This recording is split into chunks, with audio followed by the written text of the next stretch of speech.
So the first day I got to Stanford, I came in like thinking I was hot stuff, right? Like I was big fish in a small pond in Massachusetts, had never really been punched in the face, metaphorically or literally.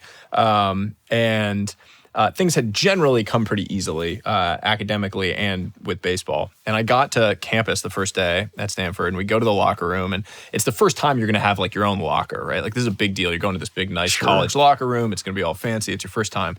And you're looking around for your locker, and every single person has their own locker with their nameplate on it. And I'm like looking, I can't find mine. And then finally I see like in the corner of the room, there's this one locker that has two names on it. It's shared locker. It's like the worst locker that you could possibly have. And mine is that one. No. It's shared with like a walk-on or something. So in like an instant, I got deflated. There's like, the totem pole. I thought I was great, and I came in here, and I'm literally like the lowest person on the totem pole to the point where I have a shared locker. And I remember calling my dad, and I was like, man, maybe I made a mistake. I should have gone to Ivy League school, something smaller where I could have really been one of the guys. And he said, this is where the work begins. That was his response.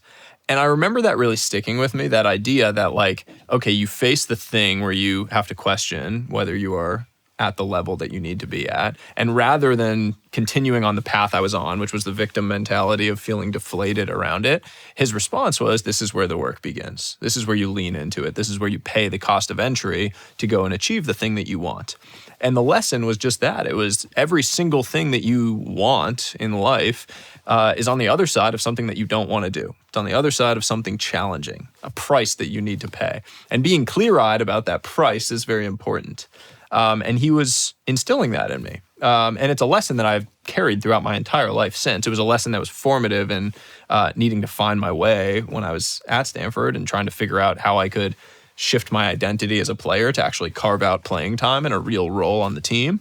And it's a lesson that's applied throughout my life at all the different phases. Yeah, I want to follow up on that because I'm curious what your thoughts are on the mental side of that. In other words, you knew now I got to put in the work, but then there is the psychology, the reality that we compare ourselves whether we want to or not, and there's discipline there, but the mindset to now go, all right, I'm not the best pitcher on this staff, but what is that mindset to be able to now realize with some humility, but also go, hey, there's still a contribution for me to make.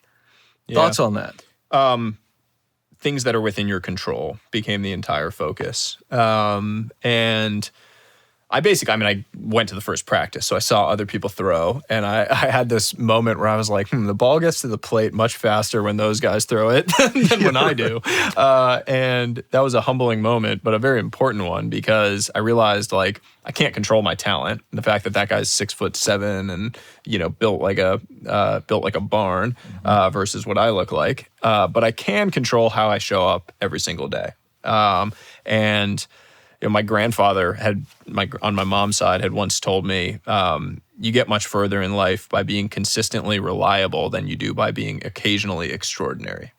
And that had always really sat well with me. I kind of understood that. That's great truth. I just have to show up every single day. And if I do that, I'm going to be hard to kill in the long run if I just keep showing up. And a lot of this is sort of in that vein. It's like, how do you make yourself hard to kill? Well, showing up every single day with the same level of energy and intensity is a really good way to do that. Because, I think in life, one of the things I have learned is just every single thing matters. It's tempting to try to pick and choose the things where you're going to show up with great energy and intensity and attitude. And unfortunately, the world sort of forgets your best and judges you for your worst. And so every single thing that you do actually matters, even the little things. And top performers and the people that are at the top of their craft show up for the small things just as much as they do for the big things. Yeah. And they show up for that tiny little practice or that stupid workout or the thing that they didn't want to do in the exact same way that they would when it's, the final match on the main court at Wimbledon. What I love and I want people to know is that you developed a very specific pitch. And the sinker ball, and that's not the sexy pitch. One. Nobody wants to show up and say, I'm a great sinker baller, right? Yeah. I mean, nobody even says that much. But I mean, there's something there that I took away. that I want the audience to grasp is that you found your niche, you found your role there, and in something much bigger than yourself. And that, to me, I really admire that you, even at that young age, went, okay, I can contribute here. And it's back to your grandmother's statement, consistently reliable. You contributed on that team, yes? Yeah. I mean, I ended up being a really key part of the team, especially in my later years when I was actually throwing significantly less hard because of an injury. I was most effective, and I've never really thought about it, but the interesting thing about all of that was I just recognized that you probably weren't going to give up like 3 or 4 hits in a row. The way that people gave up runs in college, anyone that knows baseball, like in college baseball, the way people give up runs is because they walk guys or they hit guys.